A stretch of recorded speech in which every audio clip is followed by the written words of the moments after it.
The WNBA was once characterized by world-class athletes traveling on commercial flights, often sitting alongside regular passengers.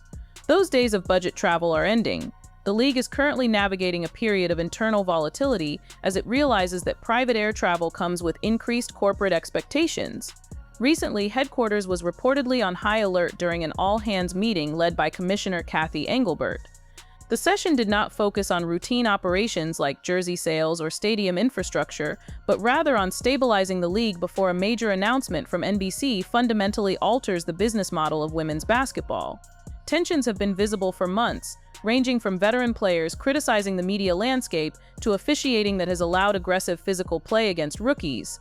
NBC, however, is preparing a multi-billion-dollar investment that reportedly includes specific conditions.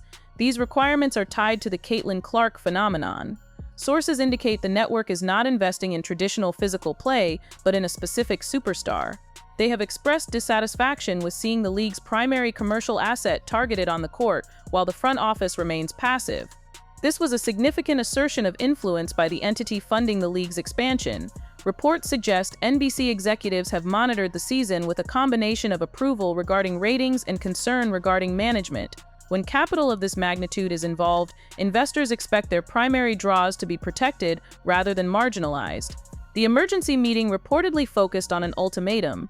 The league must cease what is perceived as internal sabotage of its biggest attraction, or the network will begin dictating terms publicly. This represents a shift for a league historically rooted in collective struggle. The new era is defined strictly by return on investment. The commissioner is now tasked with balancing two opposing forces.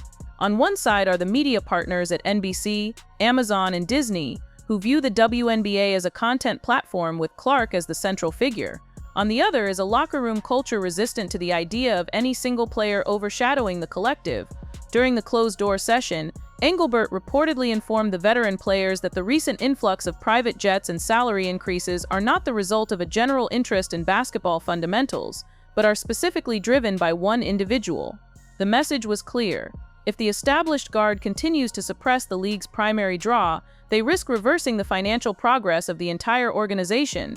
The timing of this meeting coincided with the fallout from the Olympic roster selection.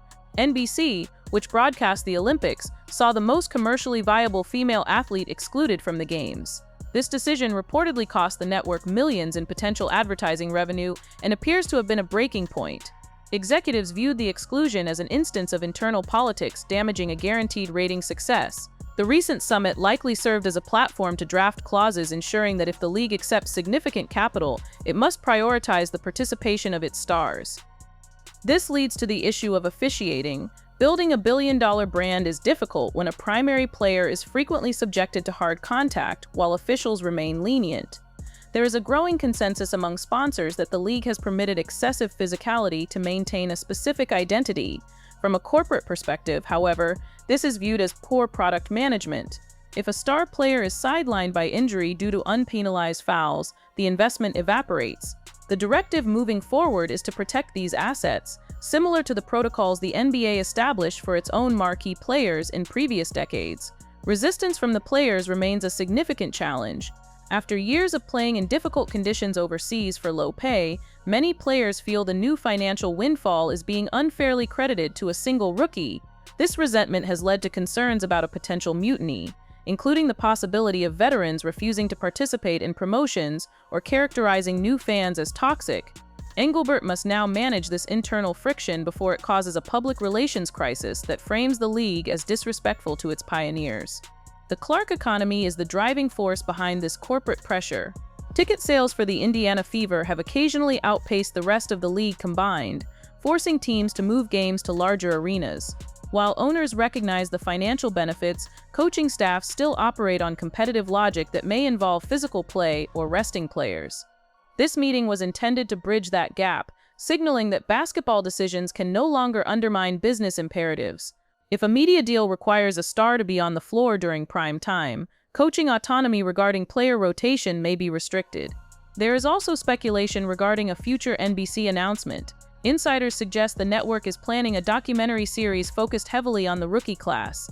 This has caused concern among the Players Association, as the production would control the narrative. There is a fear that veterans could be portrayed as antagonists to the new stars. In sports entertainment, conflict is a marketable commodity, and a narrative centered on generational rivalry is often more lucrative than one based on total cohesion. Recent public statements from the league have become notably more controlled. Following an initial wave of critical comments from veteran players, the organization appears to have implemented a stricter communications policy. This emergency meeting likely reinforced a gag order, as negative comments regarding rookies alienate the audience NBC is trying to reach. The commissioner is focused on fan retention, ensuring that internal friction does not damage the league's newfound momentum. For Clark, the pressure of having an entire network strategy resting on her performance is unprecedented. This meeting served as a risk assessment for a league that has placed its future in one basket. Changes to the game may follow, such as stricter foul calls or adjustments to the shot clock designed to favor scoring. While purists may object, the financial outlook suggests these changes are necessary for long-term growth. The WNBA is undergoing a transformation, and this meeting marked the point where the league's original structure began to give way to a new corporate reality. The results of these deliberations will become evident through the officiating and the focus of future media content. A shift toward a star-centric product and a reduction in physical play will indicate that corporate interests have prevailed. The WNBA is transitioning from a community-based project into a major commercial enterprise where shareholders dictate the direction. The reality is that the league's negotiating power is now inextricably linked to its most prominent individual asset. The commissioner has made a choice that ensures financial growth, even if it creates a difficult cultural transition for the players. The institutional shift within the WNBA extends far beyond the officiating and the immediate broadcast schedule. Behind the scenes, the league is currently overhauling its entire commercial infrastructure to accommodate a level of scrutiny it was previously unequipped to handle. For decades, the WNBA operated under a scarcity mindset, where every decision was a matter of survival. Now, the sudden transition to an abundance mindset is creating structural fractures. The league's logistical framework, everything from charter flight scheduling to the staffing of team PR departments, is being rebuilt in real time under the direction of private equity consultants and media rights experts. These advisors are not concerned with the history of the game, they are concerned with the scalability of the product. This scaling process involves a cold, data-driven analysis of every player on the roster. Internal reports suggest that the league is beginning to tier its marketing efforts in a way that mirrors the NBA's global strategy. In this model, the middle class of the league receives less institutional backing, while the top 5% are treated as global ambassadors. This is a radical departure from the league's egalitarian roots, where the sisterhood was the primary marketing hook. The new directive is to identify which players have the highest conversion rate. Essentially, which athletes can move the needle on a streaming subscription or a jersey sale. For many veterans who built this league on the principle of collective visibility, this shift toward individual-driven metrics feels like a betrayal of the mission. The tension is also manifesting in the league's expansion strategy. With cities like Golden State and Toronto entering the fray, the buy-in prices for new franchises have skyrocketed. Prospective owners are no longer buying in out of a sense of civic duty or philanthropy. They are buying in because the valuation of women's sports is finally tracking with global trends. However, these new owners are arriving with expectations of professionalized management that clash with the league's existing personnel. There is a growing demand for the WNBA to move its headquarters away from the shadow of the NBA's central office and establish itself as a completely independent commercial entity. This would allow the league to negotiate its own sponsorship deals without being bundled into broader NBA packages, a move that could unlock hundreds of millions in untapped revenue, but would also remove the safety net that has kept the league afloat since 1997. Furthermore, the influence of sports betting cannot be ignored in this evolution. As the WNBA becomes a staple of the gambling industry, the pressure on the league to ensure predictability in its product has intensified. Betting markets thrive on star availability and consistent officiating. When a marquee player is removed from a game due to excessive physicality or a questionable coaching decision, it doesn't just frustrate fans, it disrupts the financial ecosystem built around the game.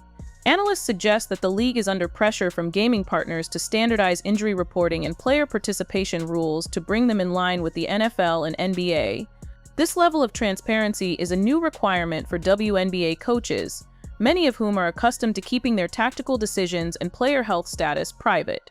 The digital landscape is also being re-engineered. The WNBA's social media strategy has historically relied on organic growth and community engagement. However, the new media deals demand a sophisticated, high-output content factory. The league is reportedly investing in AI-driven highlight generators and dedicated social media teams for every primary star. The goal is to ensure that a Clark highlight is on every phone in the country within seconds of it happening. This always-on media cycle is designed to capture a younger, more global audience that may never watch a full four-quarter game, but will consume hundreds of minutes of short-form content. This pivot toward the influencer-athlete model is creating a divide between players who embrace self-branding and those who believe their play on the court should be sufficient. On the player personnel side, the league is facing a looming crisis regarding the salary cap and the collective bargaining agreement. The current pay scale was negotiated in a different era of the league's economy, with revenue projected to triple. The players are preparing for a massive showdown with the owners. The old guard wants to ensure that the wealth is distributed across the board, raising the floor for every player in the league. Conversely, there is a push from agents representing the league's top stars to remove the individual salary maximums. They argue that if one player is responsible for 40% of the league's growth, her salary should reflect that value. This debate is expected to be the most contentious in the league's history, pitting the traditionalist all-for-one mentality against the reality of a superstar-driven economy. The international implications are equally significant. For years, the WNBA was the secondary employer for players who made their real money in Russia, Turkey, or China. That dynamic is flipping. As WNBA salaries rise and the domestic profile of the league grows, the overseas grind is becoming less attractive. This gives the WNBA commissioner more leverage over the players' schedules.